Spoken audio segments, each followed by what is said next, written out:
Remember how this book, the Bible, is like a library? We look at it as one book, but it is actually 66 books combined into one. The older part of this library is the Old Testament, which has 39 books, 17 books of history, 5 books of wisdom, and 17 books of prophecy.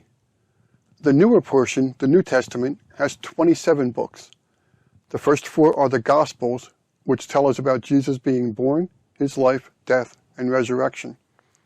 Then it is the book of Acts, which tells us about the early church, the years immediately after Jesus went back to heaven.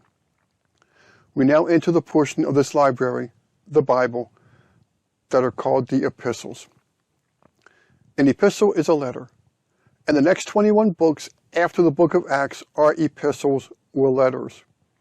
Now, most of the New Testament are letters written by Paul and others to encourage, correct, and help the new followers of Jesus to understand the things of God and how to live for Jesus. Have you ever gotten a letter in the mail? It's nice to receive a letter from a good friend, a relative, or someone that you respect. Today, we could receive an email or even a video message, but for many years, the only way to send information to someone was to write them a letter.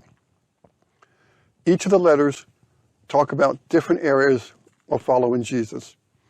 The early church, like today, faced many challenges to ensure that the truth was being taught and not something that was false or against how Jesus had lived and what God had taught.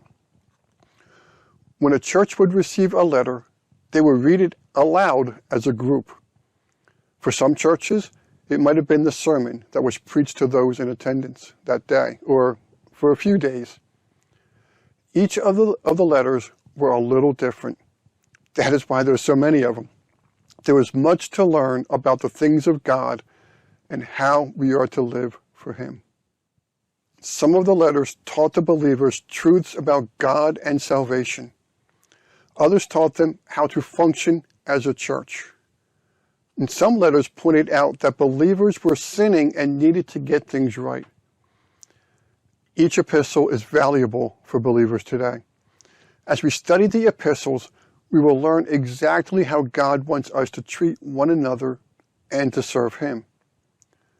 Whether it is a letter or something being taught to you by your parents, your pastor, or your Awana leader, I want to leave you with the words from the letter that Paul wrote to the Thessalonians that we see in 2 Thessalonians chapter 2, verse 15.